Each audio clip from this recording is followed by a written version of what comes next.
ये सरकार कुल भी लेकर करम की निगाह अता फरमाइए मौला। सब सरकार करम की निगाह अता फरमाइए मौला।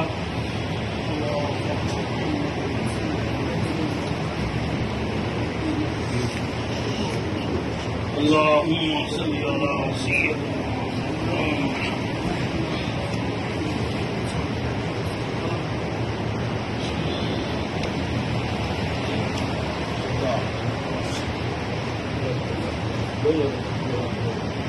सरकार हमारे मोदी जी की तरफ से एक फूल चादर पेश है मेरे मौला। उनका जन्मदिन है सरकार, उनकी उम्र दराजी अता फरमाइए सरकार। सरकार उनकी बीमारियां शिफात अता फरमाइए, सेहत याफ्ती अता फरमाइए सरकार। चौकट का सदका अता फरमा दीजिए मौला। करम की निगाह अता फरमाइए मौला, करम की निगाह अता फरमाइए। हमारे नरेंद्र मोदी जी हिंदुस्तान के प्रधानमंत्री है सरकार, उनकी शिफात अता फरमाइए। 2024 में मेरे मौला हिंदुस्तान पे फिर हुकूमत करने का सिला अता फरमाइए, करम की निगाह अता फरमाइए। उनकी जो भी परेशानी है उसको दूर अता फरमाइए सरकार। ये संवाद सूफी संवाद की तरफ से मेरे मौला ये चादर पेश है मौला।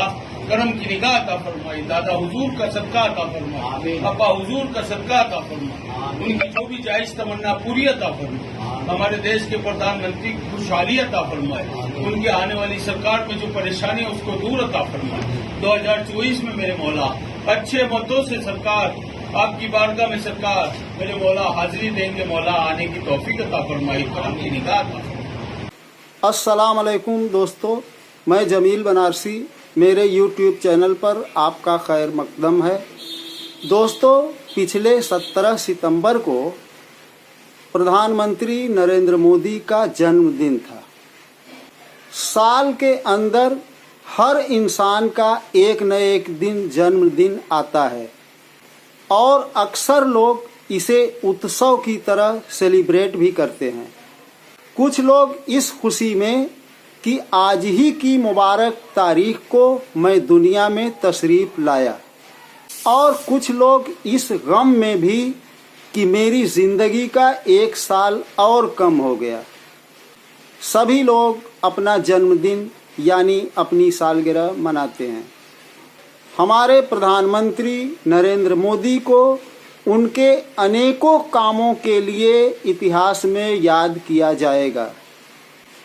उनमें से एक काम ये भी होगा कि वह अपने जन्मदिन के मौके पर अक्सर कुछ योजनाओं का ऐलान किया करते थे और भव्यता के साथ जन्मदिन मनाने के लिए मायावती को भी याद किया जाएगा। मगर आज इस वीडियो में मैं बात करूंगा सिर्फ प्रधानमंत्री नरेंद्र मोदी की, जिन्होंने अपने जन्मदिन के मौके पर एक आस्ताने पर अपनी तरफ से एक चादर भेजी और इनके लिए दुआ की गई। दोस्तों, हमारे देश का ताना बाना ही कुछ ऐसा है कि हर देशवासी के दिल में सर्वधर्म समभाव की भावना पाई जाती है। गंगा जमनी तहजीब वाले हमारे समाज में अक्सर मुसलमान मंदिरों के लिए चंदा देते हैं, तो हिंदू और सिख वगैरह भी मस्जिद तामीर के लिए अपनी आर्थिक मदद करते हैं। और जहां तक सवाल है आस्थानों और दरगाहों का, तो वहां मुसलमानों के अलावा गैर मुस्लिम श्रद्धालुओं की अच्छी खासी भीड़ देखी जा सकती है। अजमेर की दरगाह पर तो बड़े बड़े राजनीतिज्ञों को मत्था टेकते देखा जा सकता है। श्रीमती इंदिरा गांधी हर साल अपनी तरफ से अजमेर ख्वाजा मोइनुद्दीन चिश्ती की दरगाह के लिए अपनी तरफ से एक चादर भेजा करती थी। ये उनकी बहुत पुरानी परंपरा रही है। लेकिन प्रधानमंत्री नरेंद्र मोदी की तरफ से जो चादर भेजने का मामला सामने आया है, ये बिल्कुल अप्रत्याशित है। इस वीडियो को देखने के बाद मुझे मेरे कानों पर और अपनी आंखों पर भरोसा बड़ी मुश्किल से हुआ। ये वीडियो कहाँ का है इसकी जानकारी मुझे नहीं मिल सकी है, मगर वीडियो है तो है और पिछले 4 दिनों से इसके खिलाफ कोई प्रतिक्रिया भी नहीं आई है। दोस्तों, आडंबर और अंधविश्वास दुनिया का कोई मजहब नहीं है जो इससे बचा हो, मगर मैं अपने इस प्लेटफार्म से किसी दूसरे धर्म पर टिप्पणी नहीं करना चाहता हूँ। मुझे अख्तियार है सिर्फ अपनी चारपाई के नीचे डंडा फेरने का। इस्लामी तालीमात इस बात के सख्त खिलाफ है कि किसी शख्स के मर जाने के बाद उसकी कब्र को पक्की बनाई जाए और कब्र में दफन शख्स से किसी तरह की दुआ मांगी जाए या मदद मांगी जाए। ये विश्वास, ये अकीदा उस शख्स को इस्लाम के दायरे से ही बाहर निकाल फेंकता है। जिस तरह एक कलमा ला इलाहा इल्लल्लाह मुहम्मदुर रसूलुल्लाह एक नास्तिक को दायरे इस्लाम में शामिल कर लेता है, उसी तरह एक अकीदा, सोच या विश्वास जो भी कह लीजिए, इंसान को कुफ्र यानी नास्तिकता की तरफ ले जाने के लिए काफ़ी होता है। कब्रों पर नाटकबाजी करने वाले लोग और बुजुर्गों के नाम पर धंधा करने वाले लोग अक्ल के अंधे, जेब के बंदे, पेट के पुजारी, नफ्स के गुलाम और शरीयत के दुश्मन हुआ करते हैं। आप इनके मुस्लिम नुमा चेहरे से, इनकी दाढ़ियों से और इनकी टोपियों से धोखा मत खाइए। इन्हें अपने दीन यानी शरीयत की ABC भी मालूम नहीं होती, इसलिए ऐसे कामों में ये लोग लिप्त रहते हैं। बेशक आपको लगता होगा कि मैं कुछ ज़्यादा बोल गया हूँ।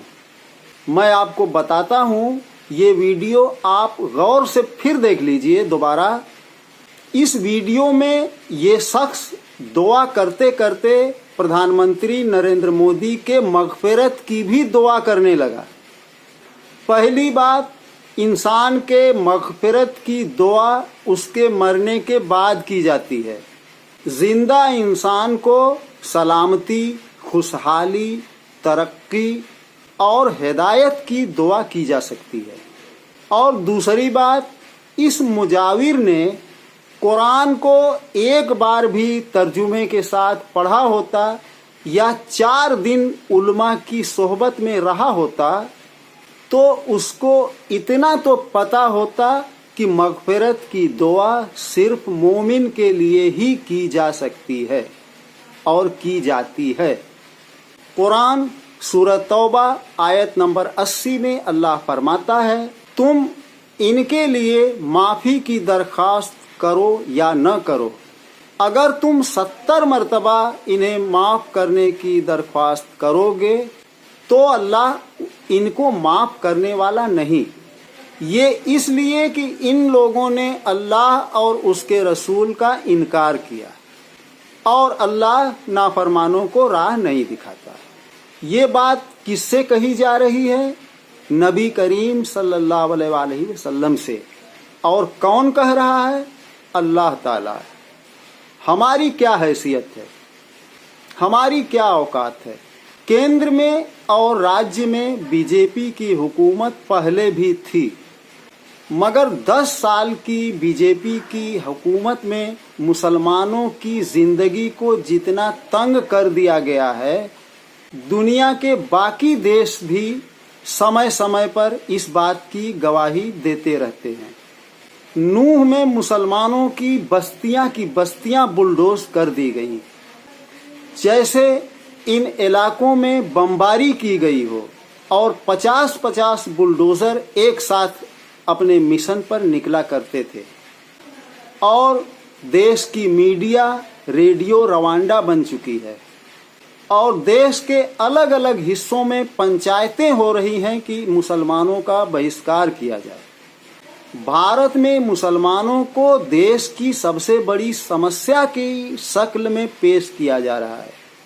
और मुसलमानों के खिलाफ हेट स्पीच की बाबत सुप्रीम कोर्ट को एक्शन लेना पड़ रहा है।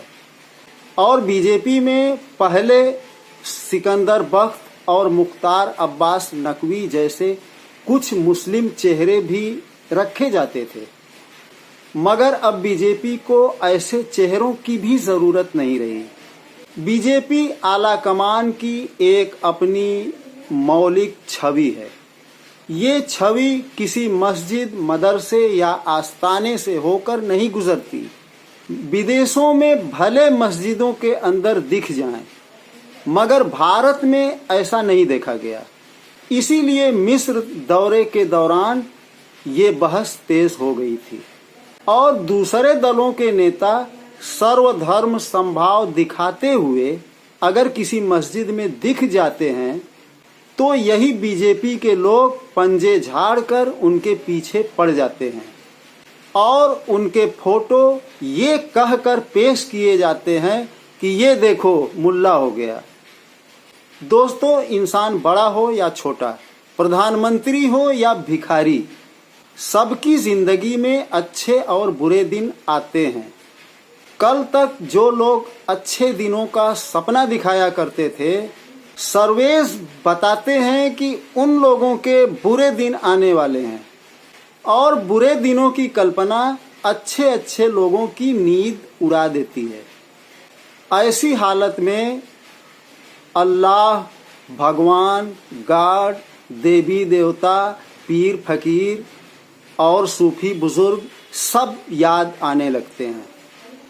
प्रधानमंत्री श्री नरेंद्र मोदी साहब के तर्कस के सारे तीर चल चुके हैं।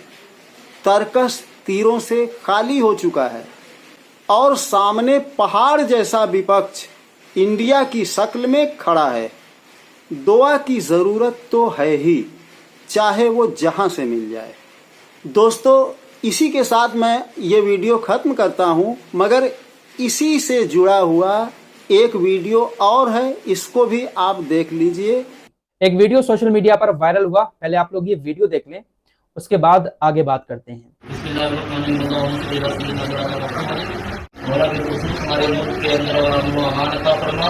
मौला हमारे मुल्क में जहाँ कहीं भी कोई परेशानी हो, मौला हमारे मुल्क के अंदर अमन पैदा फरमा। मौला हमारे मुल्क के प्रधानमंत्री की उम्र को लंबा फरमा। मौला हमारे मुल्क के प्रधानमंत्री की उम्र को लंबा फरमा। मौला हमारे मुल्क के प्रधानमंत्री से इस मुल्क की मौला प्रधानमंत्री से इस मुल्क के अंदर बेहतर काम करने की तौफीक और रफ़ीक अता फरमा। मौला बिलखुसूस इस मुल्क के अंदर अमन अता फरमा। मौला इस मुल्क के अंदर लोगों को तरक्की अता फरमा। जब ये वीडियो सामने आया तो उसके बाद मीडिया ने कहा, देखिए कि विपक्षी पार्टियां देश की जनता को धर्म और जाति में बांटने का काम करती हैं। प्रधानमंत्री मोदी जी को मुसलमानों के खिलाफ बताती हैं, लेकिन देखिए मुसलमान मोदी जी से कितना प्यार करता है। विपक्ष कहता है कि प्रधानमंत्री मोदी सिर्फ एक विशेष धर्म के प्रधानमंत्री हैं, मुसलमानों के प्रधानमंत्री नहीं है। वो मुसलमानों को एक तरफ रखकर काम करते हैं, उनको बांटने का काम करते हैं। इस वायरल वीडियो को लेकर सबने अपने अपने हिसाब से खबरें दिखाई। अब इसकी मैं हकीकत बताता हूं। दरअसल ये पूरा मामला उत्तर प्रदेश के जिला बस्ती के गणेशपुर नगर पंचायत के वार्ड नंबर 8 में मौजूद मदरसा दारुल उलूम चौरबा का मामला है। और ये जो मौलाना साहब बैठे हैं, इनका नाम है जुनैद अहमद। मदरसे में प्रधानमंत्री मोदी जी की लंबी उम्र के लिए ये जो दुआ मौलाना साहब कर रहे हैं, ये एक बीजेपी नेता के कहने पर कर रहे हैं।